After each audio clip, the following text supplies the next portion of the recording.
Okay, back with another video.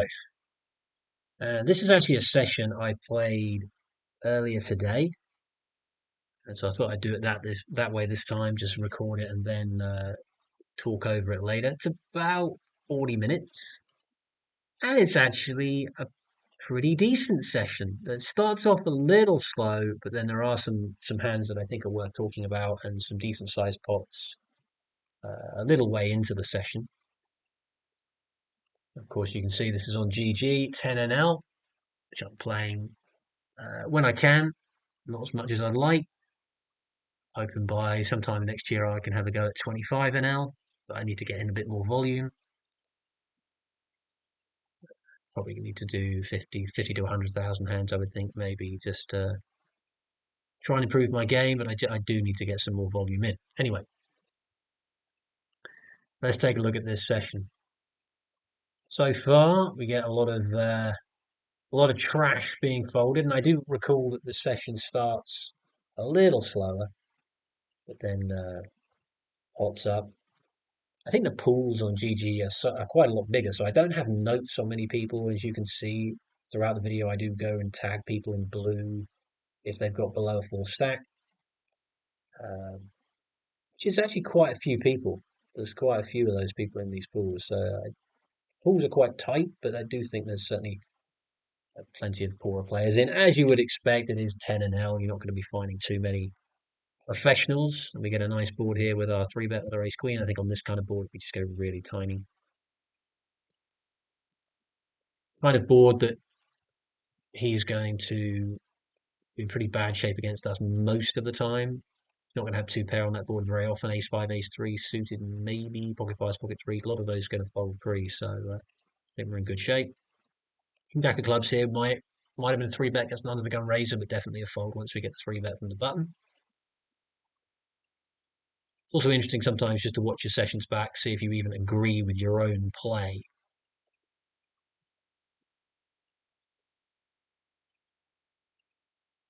So far, I haven't seen anything terrible, so it's good.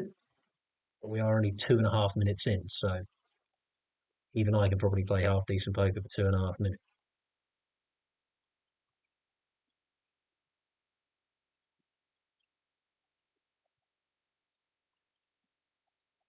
So far, so trashy.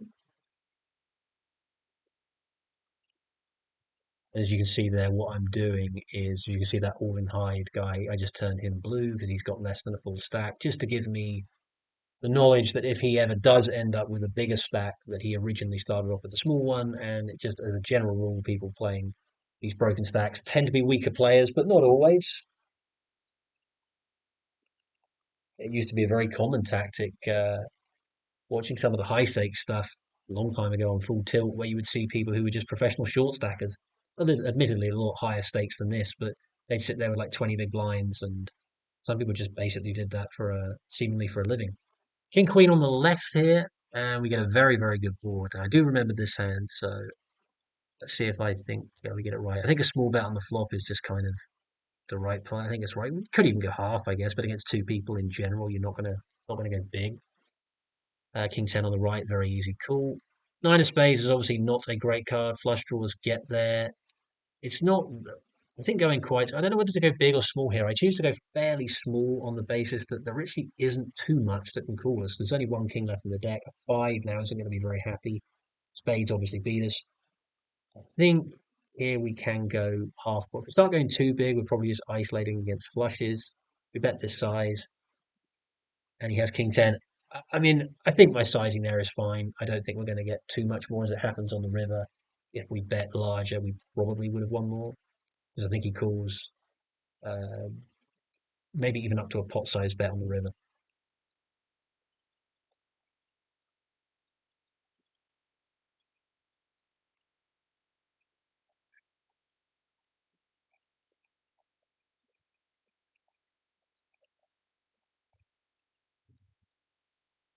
Hmm.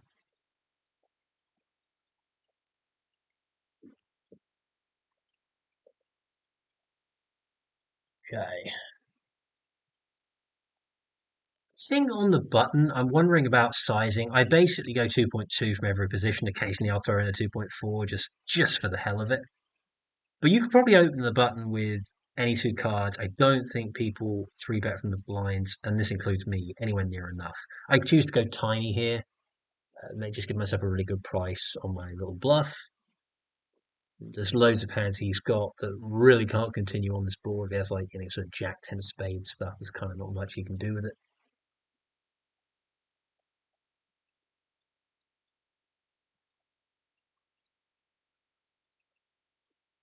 Ace six of clubs, I think on more aggressive tables, this is a hand I don't think I would open, but when you are playing in pools that generally play very tight, I think that it's fine. I think this kind of board is one we just want to check.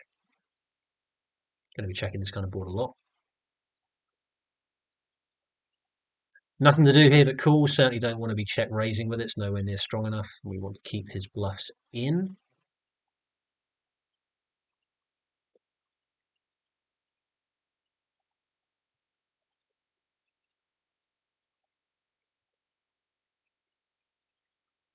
Now on the river, when he checks back the turn, I don't think he checks a jack. He might have an ace. This is just a tiny bet here, just to get like a crying call from maybe a pocket pair, like sevens or eights or something.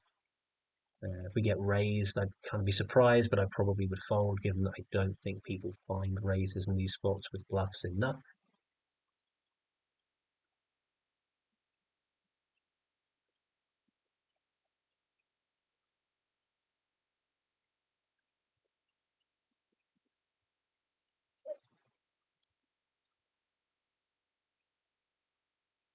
Ace king and aces. Uh, what am I doing with this ace king? Yeah, I don't know if I like that. Out of position against an early position raiser, when we're a bit deeper, this still feels too passive. I think this is a mistake that I should be three betting. I go 15, maybe. Yeah, I think 15 would have been fine pre. Of course, the problem is when you've got a guy with a high VPIP who's not going to fold very often, and then you've got a guy behind him, you put 15 in, they both call when it comes this, and you don't know what to do. And but that's too tight. I think that certainly got to be a three bet. So if we're not three betting ace king in that spot, then we're really, I think, just three betting much too narrow. I got to fight that tendency to be overly passive.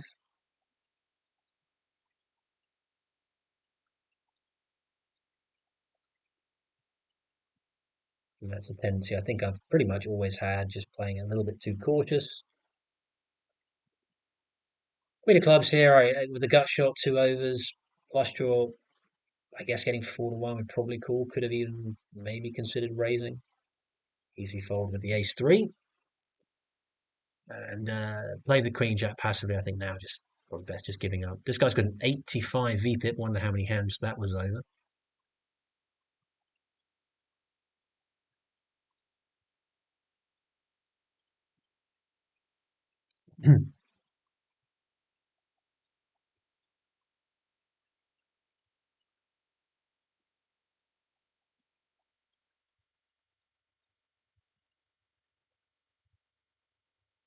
Defending with the queen nine, I think that's okay against the button 2.5x.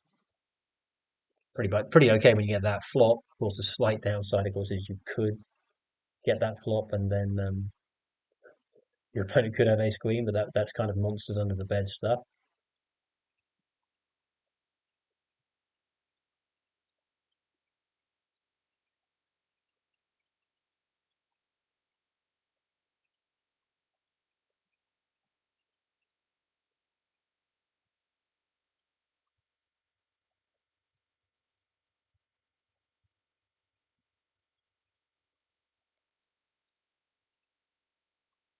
So far, it's all been a little bit tame, but I do promise that there are some big hands coming up at some stage.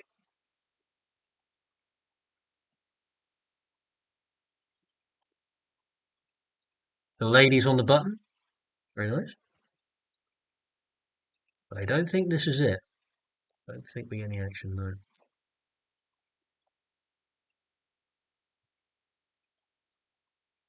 Just seen on the TV that Stoke have sacked their manager. Stoke, this is a guy that they got from Norwich. Like he was like one of our poachers, and he must have been there what, I don't know, 3 months, and they've sacked him. I don't know. Seems pretty weird to me these days. They just hire him and fire him at will, don't they? Ridiculous. Anyway, though, Jack, so there you haven't tuned in. If you're still around, you're probably not very interested in my views on football, as pretty much no one is. The Jacks here. I think when the board double pairs on the turn, we probably just want to check this back. It's kind of miserable to get check raised. We'll check here. And I think we have to call. I can't remember what I do, but I think people just have, you can have 6, 7, 7, 8, 7, all those sorts of hands and miss straight draws. He can have random stuff that call the flop. You're going to find people turning up like king eight and just silly stuff when they're, yeah, when they're playing weird stack sizes and you haven't really seen much of them. I think in that spot there you would have to call. Straight flush draw on the right. I, I think here, I think here is fine to bet again. If the guy's made a loose peel on the flop with an ace high, a bet here should get rid of him. Maybe we could have gone a little bit larger.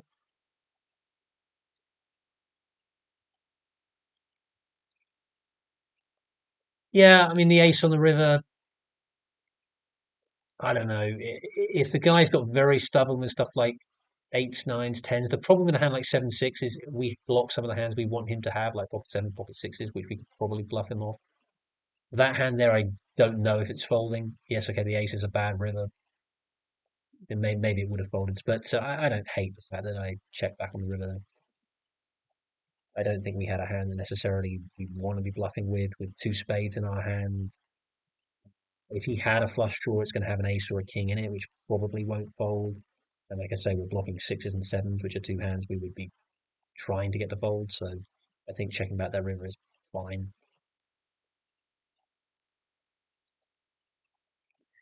Okay, pocket nines, and from a second position raise, I think it's fine to flat the button. I think this is a hand you could go either way with, mix between flatting and then three betting. I don't know what it is. It means when people have their names in purple. I'm not sure what that means. But we get what I think we could describe as a very favourable flop. I go for a small bet because I'm thinking that I want to get called by his ace highs and a large bet might get rid of them. Now we can start sizing up. He called very quickly, but I do think if he has stuff like tens, jacks, sevens, pocket eights, all those, there's loads of hands here that can continue. We get a pretty damn delightful run out. Here, I just want to go big. I don't even think stuff like ace, king, ace, queen is going to call twice. So I think there's going to be quite a lot of like tens, jacks, maybe queens in this, ace nine, stuff like that. So I think just go large is what we do.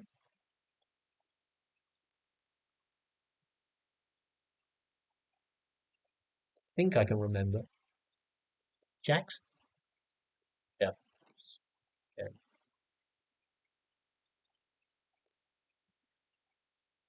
So nice pot there. Not a huge pot, but a decent sized river bet. We get called, so I get called three streets, and I think we've got the sizings about right.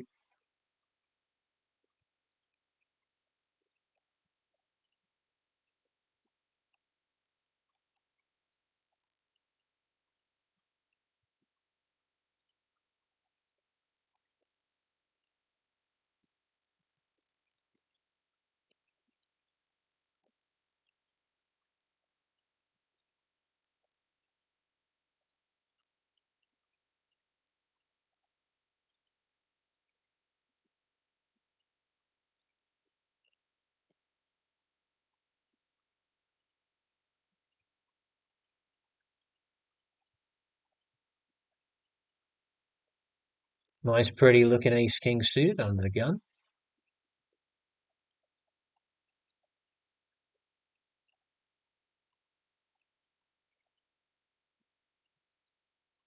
Ace deuce deuce. You go for the check. Fine to do either, I think. Sixes, pretty easy, just check fold. An ace king. Yeah, I think the sizing there is okay. Maybe we could go a little bit smaller. When he checks back the flop, It's going to have a ton of stuff that just can't continue there. Maybe we could have even given them another chance to bluff. We do want to start trying to build a pot. Maybe checking there would have also been a viable option.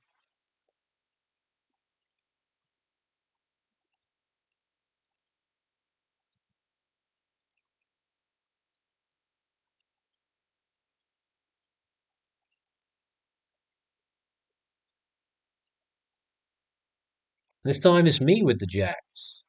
Jack and Jill. John and Jane. Now this is a hand that I'm not sure about. I bet this board. We could check here. I think it's a hand that you don't want to bet this board every time. I go for a third. I don't really know about this.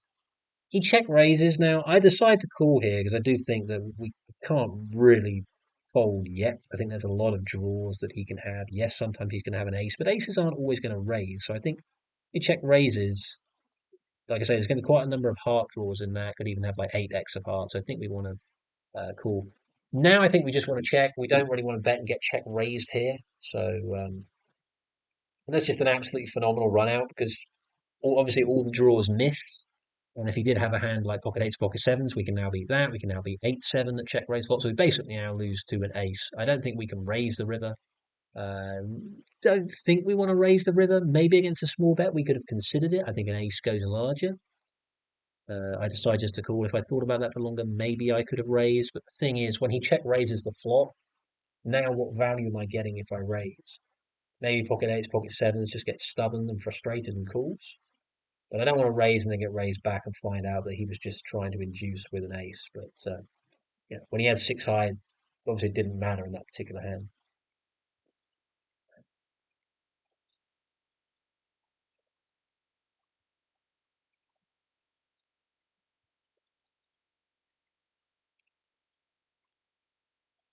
And a walk with aces, which is always sad, isn't it? You look forward to your aces and then nobody wants to play.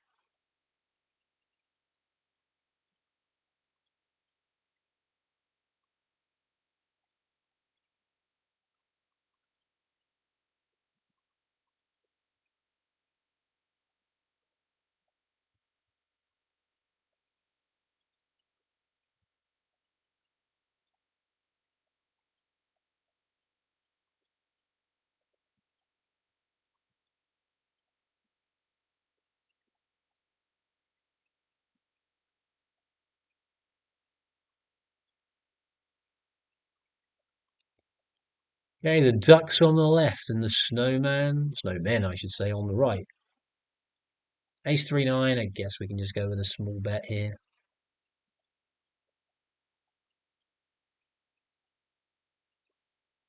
On this card here, I might actually not hate this as just like an overbet.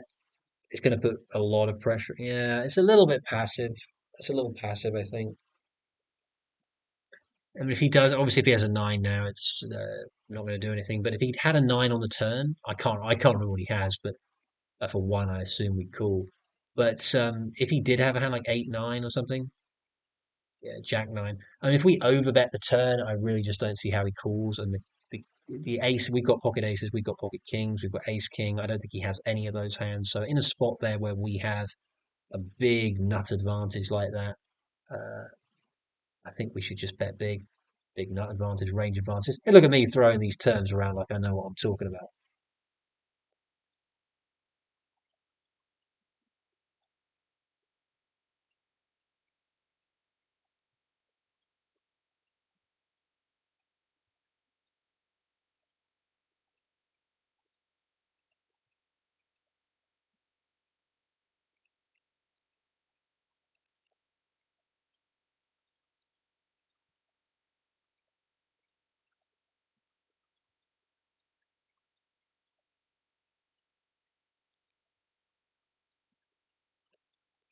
King Queen, I think a three bet in these positions against a guy with a low V pip. I think this King Queen offside this is just an easy fold. Really not the kind of hand you want to be getting involved with. If the guy's not three betting much, I wouldn't really want to four bet him. So I think, yeah, I think just pitch it. But make sure you rabbit hunt afterwards. Always make sure you go for the rabbit hunt. What would have come? King six deuce would have been a nice flop. Maybe would have got us into trouble. Who knows? So halfway in the session, and those big hands I was talking about must have all been in the second half of the session.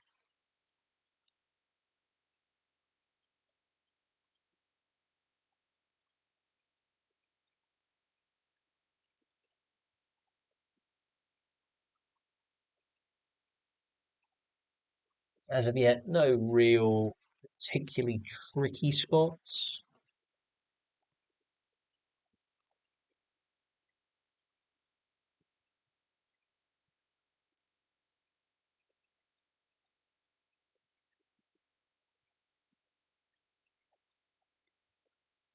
There is definitely one hand in the session. I think it's a pocket eights hand that I was a little bit unsure of it. I'm gonna look at that one when it comes up and see what I think when I watch it back. Easy defend here with 9-8 suited, and easy three bet with king queen. 9-8. Yeah, I mean, I guess I could consider a check raise here. Check raise, check call. I think both are fine. Check raising on a paired board with the bottom end of the straight drawer. This a little bit risky, a little bit suspect. So I think calling there is okay. Not a great turn. When he checks back that fast, I think kind of have to bluff here if he's got like pocket pairs under the 10. But we've got 8 9s as a great hand to do it with. If he has hands like just ace high that just completely miss, we probably don't even need to go this big. So maybe sizing isn't great. But if I did have hands to bet for value, like a 10, then I would want to bet sizable. So I don't think that's terrible. If I had a queen nine or a 10 or maybe a king jack, I don't want to bet that big. So I think that's fine. He just raises it. He raises. So I'm going to assume that wasn't a bluff.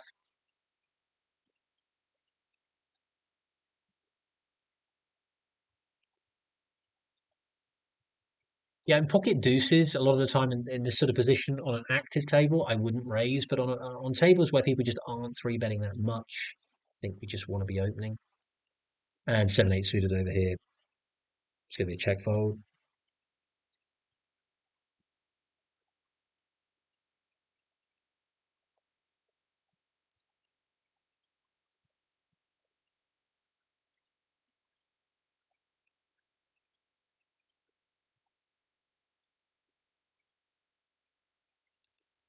We go for a little spicy queen eight suited here. Now, I think this hand on the right is a big hand, so let's focus on that. I think three betting here is pretty straightforward against the button raise. We'll go four times his bets. The queen eight suited here will just be a very easy small bet. Get great. We get overcalled by the big blind, and the button folds. I'm assuming here this is just going to be a small bet. I decide to go for a little bit bigger. I go, what about roughly a third? Get raised, and to me, this is kind of easy at this point. We're just going to call, and we want to keep all of his bluffs in. I'm not really sure what hand wants to play like this. I don't think a queen like ace queen should be in there.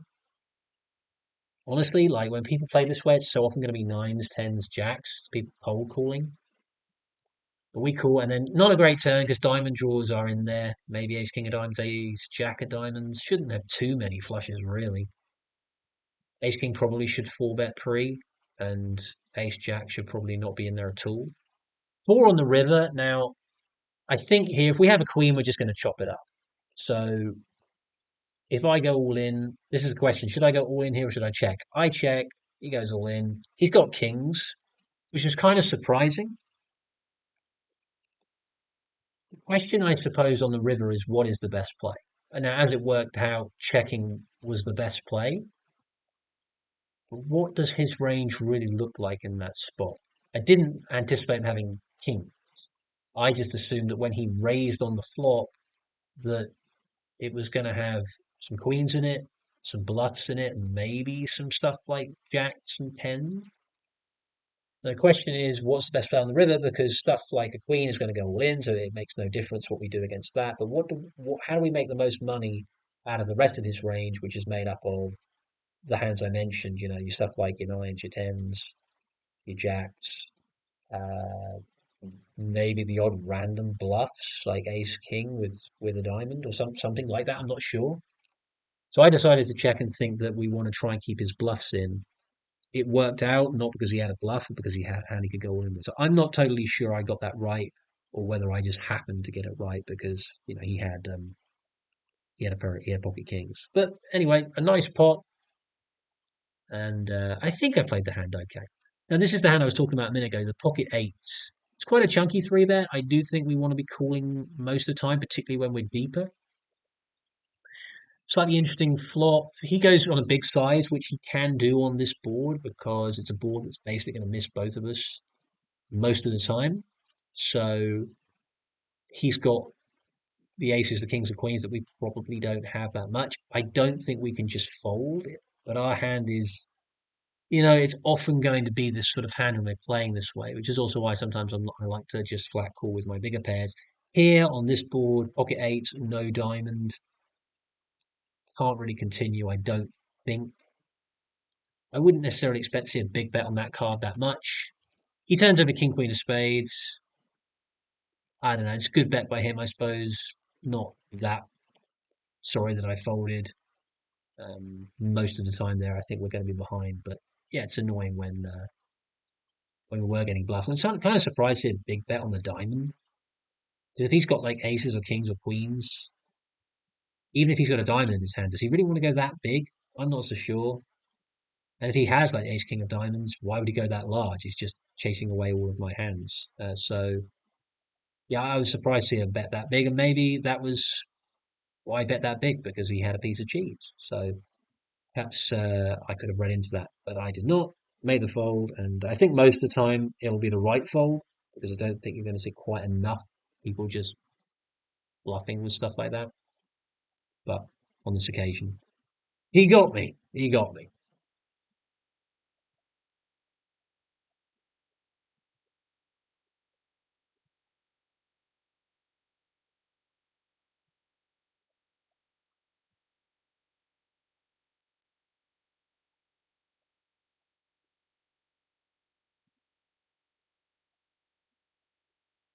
Raise it up with the 10-9 suited to get a stand size 3 bet. I think when we're this deep, this is a pretty easy call.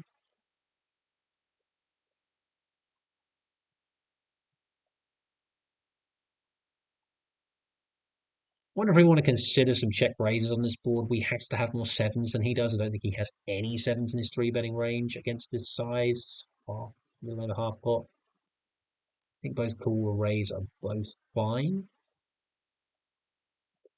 Now we just want to try and get it to showdown. We can beat his ace kings, his ace queens, his king queens. So I think we do just want to check and then just hope for a nice safe river.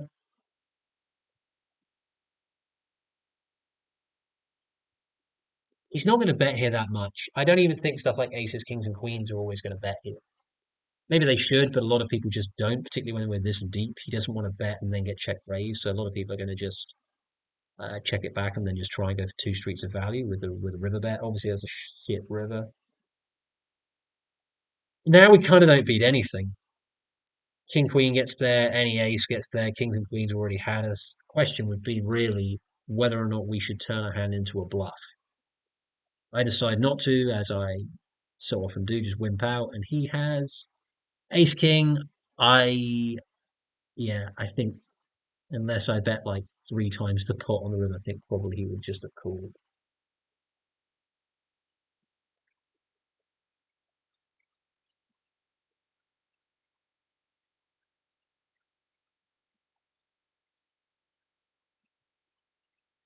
So I think still work to do on my game in a lot of spots, but in three bet pots, sometimes I can get a little.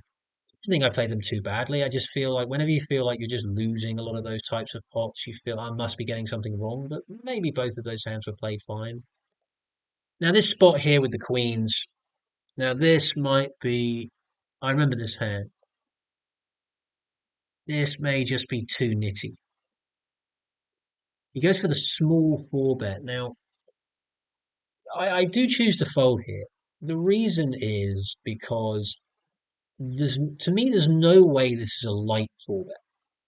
You got a guy in the big blind who's only got 40 big, so he's very light to put the rest of his chips in. He's also the positions, he's under the gun, so his range for raising in the first place will be quite tight.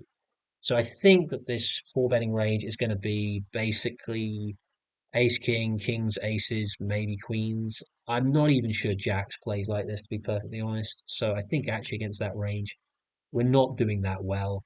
Plus, I am going to get to see what he turns over, just because this other guy's in the pot and he's only got 40 big blinds, so they're going in the middle. And he had ace king, so on this occasion we would have been slightly ahead.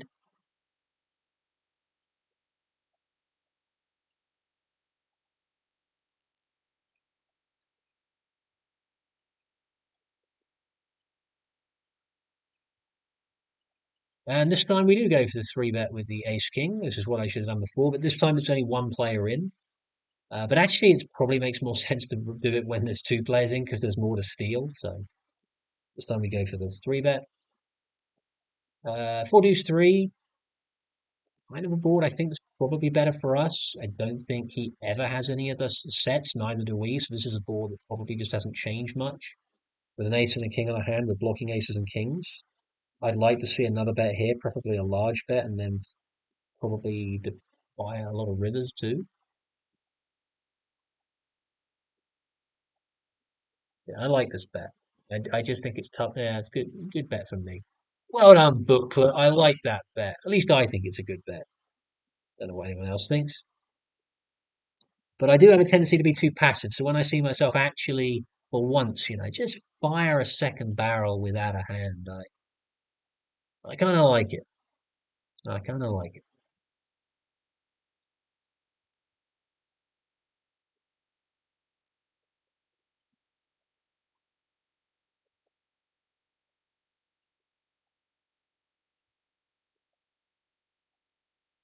It's about 8 more minutes of the session to go, and I do know that there are a couple of reasonable sized hands left.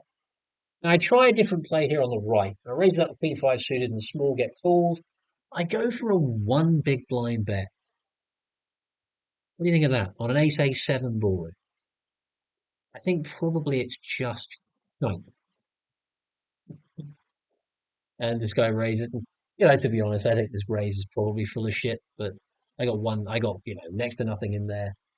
Getting in a pissing contest with the guy in the blinds doesn't feel like it makes much sense. So I just decide to throw it in the bin.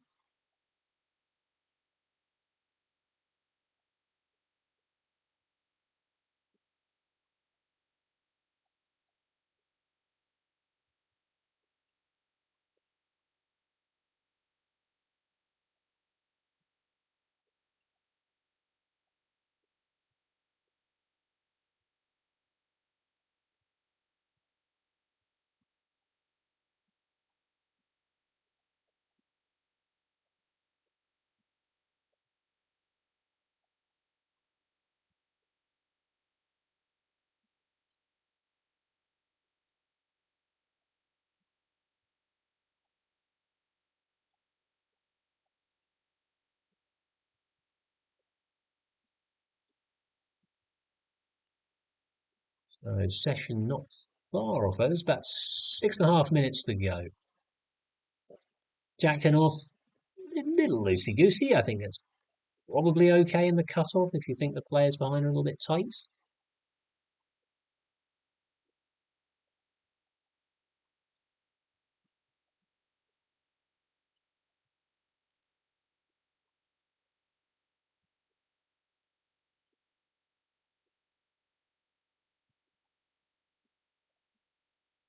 Definite check back, I think, on this turn. Just want to try and get this to a showdown. I'll have a crummy run out, and we'll just be hoping for it. Just be hoping to go check check here. If he bets large, I think he probably fold. No, we just check it. Nice.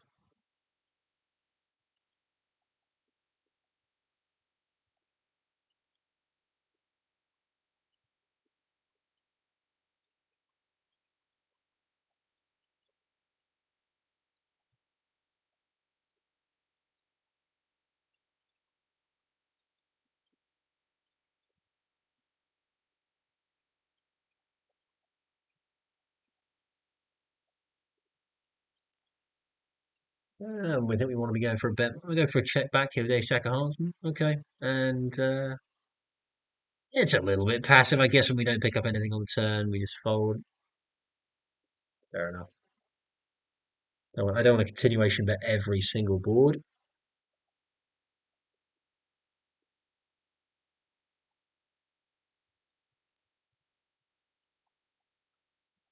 Okay, I think this is the ace king hand on the left. Yes. We get three bet, and I guess I just look there at his stats. Often in these positions, I will flat a lot of hands. Deuce four king, very nice. I mean, against a full pot size bet, I really don't think I want to have any raises. If he has got me, I'm just going to be losing a stack. But if he doesn't, if he has a hand like ace queen or ace jack, I just want to give him full room to bluff off. Interesting spot here.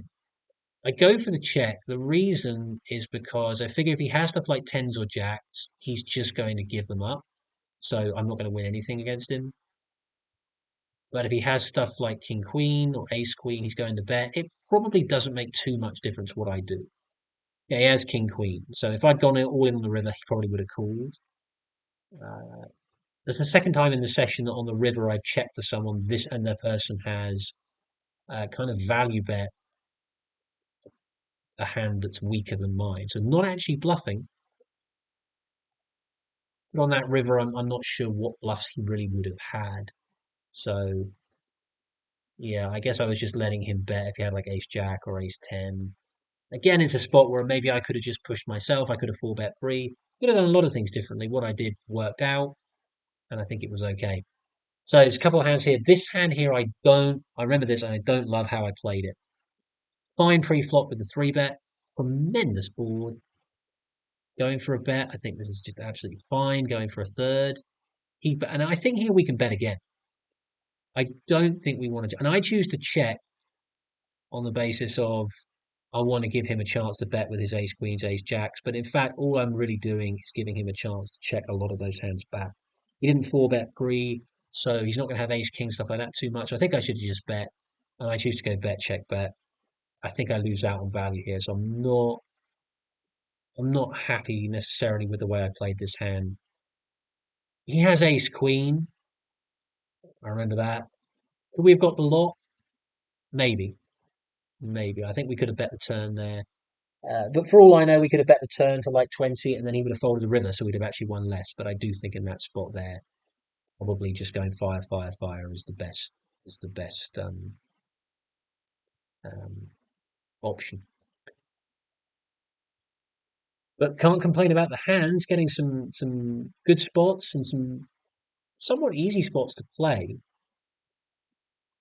or playing them in ways that I'm not sure are right, but have worked out. I think they're okay.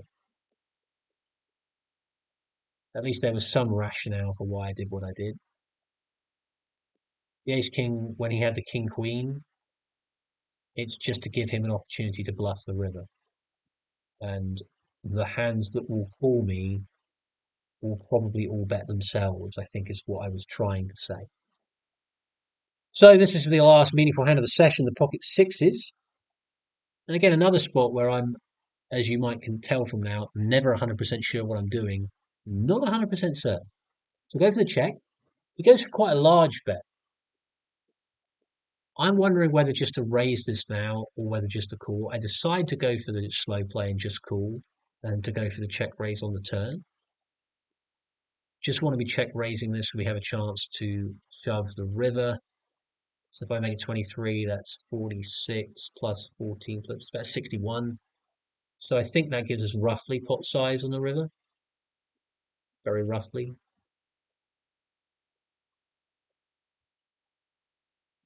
Yeah, exactly. 60.9. He's got 6.1 in his stack. So we get a nice run out and very easy shoving. Not sure what I'm doing here with the slider, but yeah, we just want to be going all in, trying to get calls from his like ace tens, king tens that just can't let go.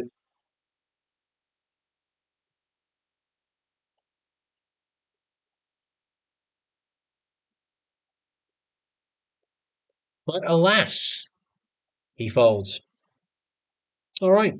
And I think that was all she wrote last end of the session. Thank you very much for watching. If anyone still is, I appreciate that a lot of people won't make it through 40 minutes, but if you are, hope you enjoy it. And I'll be posting more in the new year. Hope you had a nice Christmas. Hope you had a happy new year. Thanks for watching. Take care. Bye bye.